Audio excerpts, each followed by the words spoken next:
There's something powerful about the journey of leadership, the daily steps, the long-term vision, and everything we learn along the way. Welcome to Leadership Labs, where we explore these journeys with the incredible leaders of Aurora Public Schools. In each episode, we hear directly from those who are helping guide our district toward Destination APS, sharing their stories, their challenges, and the lessons they've learned along the way. Today, I'm joined by Janelle Kirkley, principal of Dartmouth Elementary. This year is special for both Janelle and Dartmouth. I think you're in your 21st year in APS. Is that right? My personal 21st year, right? And your third year as principal. Yeah.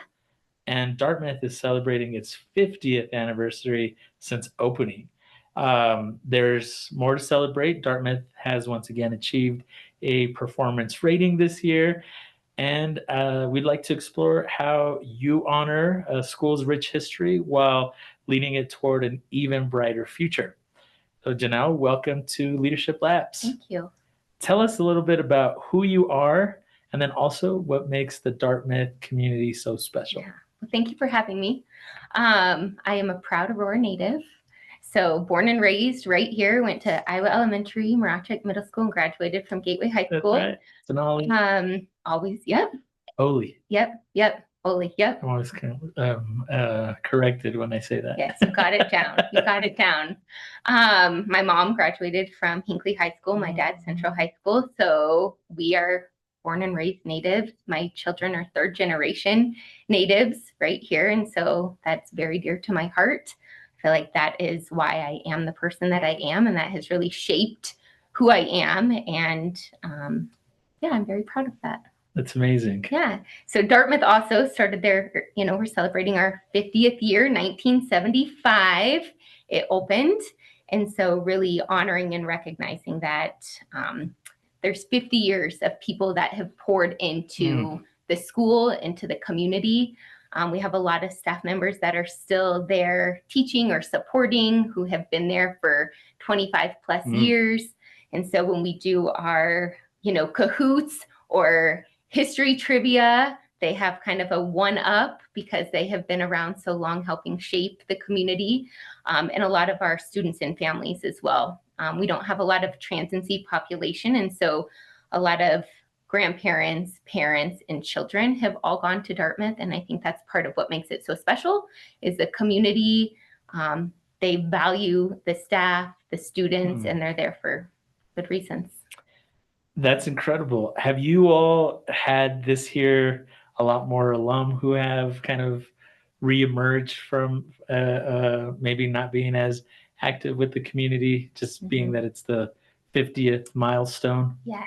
We've had a lot of people reach out anytime we're at the bank or the grocery store and somebody says, yes, I went to Dartmouth. We have kind of a folder that they send artifacts to, and we project those every once in a while at our staff meeting, trying to highlight, kind of a wide variety of memories that people have about Dartmouth. And so that has been fun to kind of showcase that and just to hear their stories or their memories that they've had.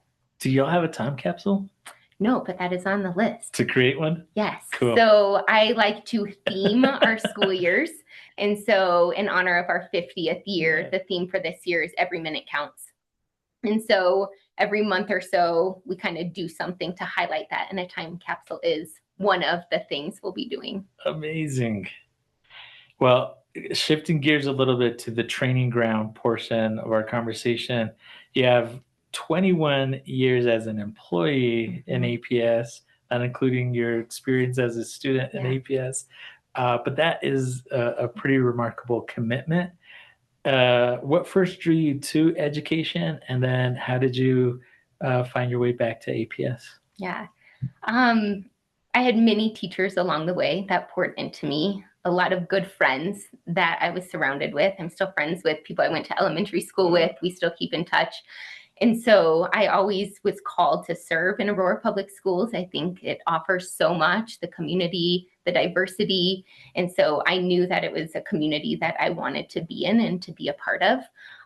It also helps that I had great teachers along the way to help guide me. And I wouldn't say that I necessarily was like, ooh, I want to be a teacher, but I knew that I wanted to work with people, right? And so being a teacher was kind of that first avenue, that first opportunity that I could have the opportunity to kind of see what people have and their gifts and their talents and to kind of highlight those. And so I was fortunate to have a really good experience in the classroom. And then doors just continued to open as an instructional coach, an assistant principal, and then a principal.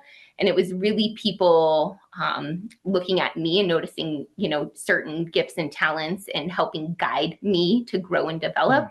And still have people in my life that grow and develop me to this very day. And so I'm very thankful for, the people at a young age in kindergarten all the way up to current day. That's amazing. Which schools have you had the chance to work in here? So I started my career at Side Creek Elementary as a third grade teacher. Had amazing principals that I worked under there, and then was also an instructional coach as well. And then took my first assistant principal job at Aurora Frontier, and also worked under amazing leaders that kind of helped shape who I am today as far as leadership goes. And then jumping into my third year at Dartmouth. Amazing. What was there one actually a defining moment or something that inspired you to make the leap into a school leadership role? I wouldn't say that there was a defining moment, but I definitely, through the lens of being an instructional coach, I learned to work with adult learners. And that was really fun for me, right? So very different than working with students, but very similar in certain aspects as well. And so having the opportunity to kind of work with adults was fun. It was challenging. I enjoyed it.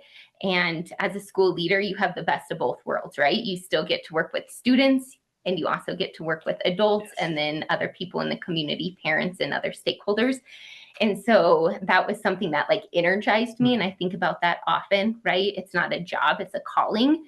And I shouldn't be, overly exhausted at the end of every day, but I should feel energized and enjoy what I do. And so I think about that even when I work with kids or other adults, right? This is a calling. And if you can use your gifts and talents, it's not a job. It's actually something that you love and enjoy.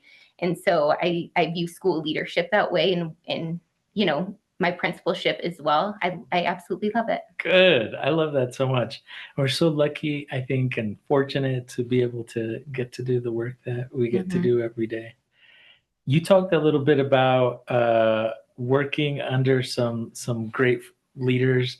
Who were some of the key mentors that maybe shaped your leadership approach or helped you to grow as a leader? Yeah. My very first principal at Side Creek, taking on my first, teaching job, the principal was Helen Pryor. I think she was one of the first female principals in Aurora.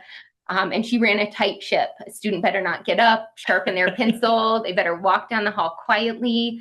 But she taught me so much, right, about how to set up a classroom and the importance of management and building relationships, and continued on. I worked under Carrie Roberts and Brian Gazier, who I absolutely learned and loved so much, and I'm so thankful for their leadership, and then have had other mentors along the way as well. That's amazing. Helen Pryor, you said? Yes. First female principal you think? That's what I'm pretty heard, sure. Or you yeah. Think? Yeah. It's speaking of which, I don't know if you know this about me, but I have the honor of hosting intern from the executive internship program at Pickens. Yeah. She's with me on Tuesdays through Fridays in the afternoons. That's why she's not here. But I was having a conversation with her very recently about the need for APS to hire its first female superintendent someday. Okay. And we haven't had one yet. Okay. And so I told her, I don't think she's interested in being a district leader, but my hope is that by the time she leaves the internship, that I've at least planted to see that she's thinking about it as, she could be hopefully not the first, just in terms of how long it would take for that to happen, but as a need that's significant. Talk to me a little bit about what brought you to Dartmouth Elementary, especially, just 3 years ago.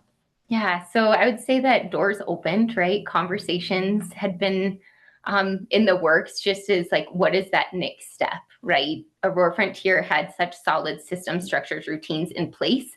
And I didn't know if I was making the difference at that time, right? I had seen it grow, our SPF, our student achievement, and I wanted the opportunity to kind of take what I had learned and put it into action, which is easier said than done, of course, right? Walking into a new space, there's so much that I still need to learn, right?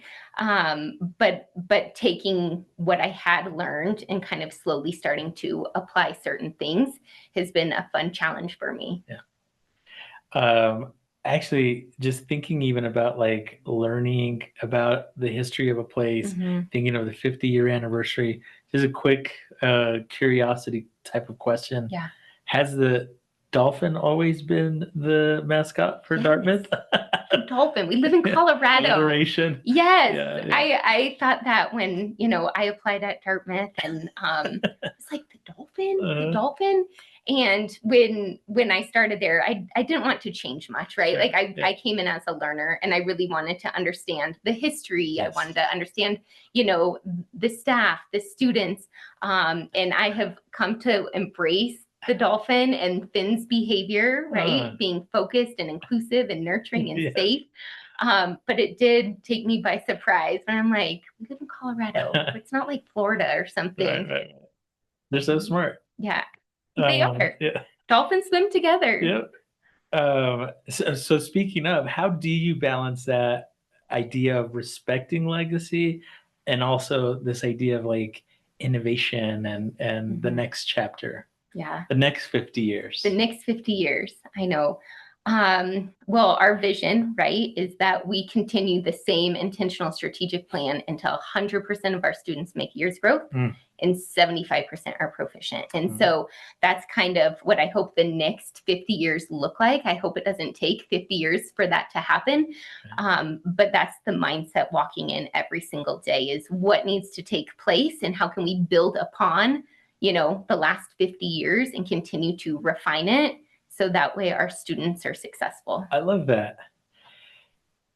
This is only your third year so far at Dartmouth. What has been your proudest moment so far? Oh gosh. And I really say it's year 2, because year 1 was just a huge learning curve. And so I call that just ground zero. And so then I would say last year was my first official year, and then going into this year. I have so many things that I would say as a school we're proud of, right? Obviously being, a performance school this year was a huge celebration, and that's a testament to the hard work of all of our staff.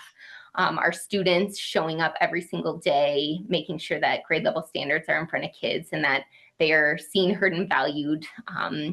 That was a huge celebration, but there's also so many others, right? Thinking about retaining teachers and building relationships and putting systems in place to really honor the staff in the building and to make sure that our systems and structures continue to equip them. And then a few aesthetic things around the building too. I have to give a huge shout out to our custodial staff. They are absolutely amazing. They have helped make our building absolutely beautiful, and I'm so thankful for that. You don't realize what a difference the small things make. And being in a clean space, able to learn, is huge. And so a huge shout out to them. They've done a great job the past few years, taking a building that was built in 1975 and help trying to clean it up a little bit. Yep. Yeah, and you gotta. I know it's named after the street, but also this idea of there's some Ivy League connotations with Dartmouth. Right? It needs to be a space that expresses, I think, the dignity of every student, and this is a safe and great, clean place to learn and to work. So, making a quick shift here to just leadership lessons. What's one that comes to mind that's maybe remained constant for you, or that you would share as a lesson learned in terms of advice for an aspiring leader? Oh, The past 2 years, I really have dug into what leadership looks like, right? As a classroom teacher and an instructional coach, I spent a lot of years digging into standards and curriculum and pedagogy. But as you transition, right, into a principal role, I've had to really learn a lot about leadership and what that looks like. And so part of I worked with a coach last year, and a lot of our learning was around that adaptive versus technical leadership, and how that adaptive part really is that social emotional intelligence, and how are you working alongside people? How are you helping highlight their gifts and talents, and building that self-efficacy in them? And so for me, that has been really fun, and being able to kind of create a roadmap to what does leadership look like, and how are we implementing that with our leadership team has been just kind of like a fresh, fun thing to learn and engage in. So I don't know if I necessarily have like anything that stands out as much as leadership, but a few things that kind of are dear to my heart is less is more, and consistency is powerful, right? And so if we can be consistent over time, we're going to notice the impact of whatever it is we're working on. Absolutely. So it's not about perfection, right? It's about the process. And if we keep moving in that direction, then eventually we're going to see results because of consistency. So sometimes I'm like, less is more, less is more. You'll see it when you walk in my office. It's very bare, right? The halls can be very bare, but I really do think less is more, being focused on the things that you want to focus on and putting all of your energy on those few things. You'll see a difference over time. Definitely.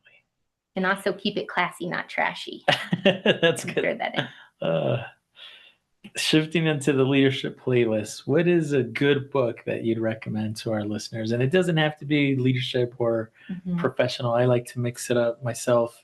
Sometimes Lacey Jolly recently had recommended The Measure, which is a super good book that I did read afterwards. Right now I'm reading Street Data, which is a little more on the professional side, but really good too. Yeah. I'm definitely a nonfiction reader. Good. Like to learn. I would say one of my favorite books this year has been Atomic Habits. Oh, great. Yeah. And it kind of talks about that same thing, right? Like what is the trajectory of your life? They use the example of an airplane. If you plug in the coordinates, if you're off just slightly, you're going to end up in a totally different location.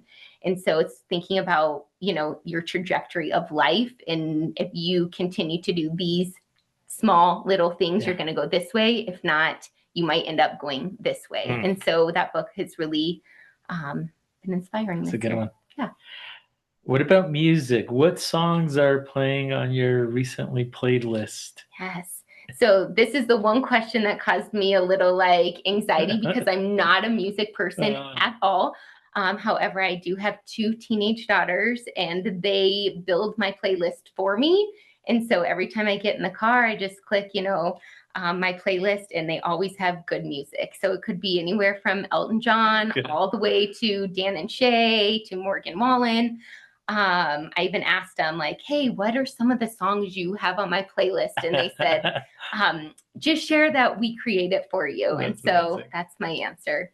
I would be so interested to see what their thoughts are about this, but my boys right now are really into K-pop Demon Hunters. Oh gosh. And it's that's on there. It's a Netflix series, but the music is good. Yeah, it's really catchy.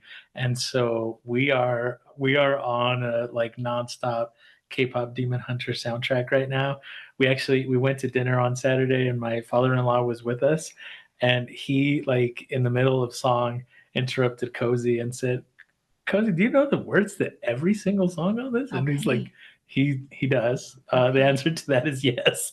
But that's been big. So there's a song called Golden from that soundtrack that the jingle is stuck in my head. It is? Okay. Yeah, it is. Well, I was thinking, from watching these podcasts, I know that, music is important to you. Yeah. Records are always, at your house. I was like, can't you ask me about travel or shoes or something? Yeah, but music, I'm I don't know. But my daughters hook me up with a good playlist, so I'm thankful for that. Oh, good. Destination APS lightning round. What does Destination APS mean to you and the Dartmouth community? Yeah, this is the place to be, Yes, right? absolutely.